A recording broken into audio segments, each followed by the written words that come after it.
Mabalik na ha face-to-face classes ang nga tanan nga campus iton Eastern Samar State University hati arabot nga Lunes, Enero 26, 2026 pero may dahini rotational schedule.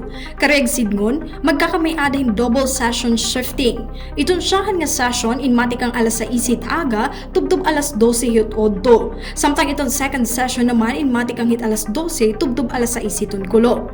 Kasunod ini naging desisyon han Board of Regents nga pag-aprobar face-to-face classes didahan ire special board meeting han Enero 14.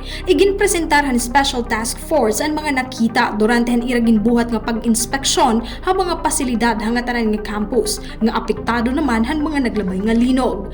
Ang Kanoktan Hall, Students Pavilion and second floor han main library ang gagamiton para ha mga klase.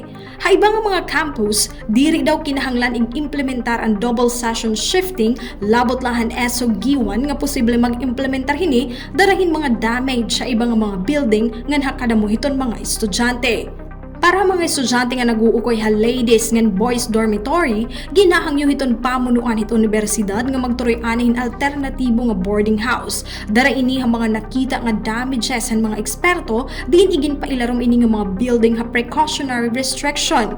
Pero naman ha mga diri safe nga mga building ha ESO main campus ang College of Science, College of Education, College of Engineering, ngan College of Business Management and Accountancy building.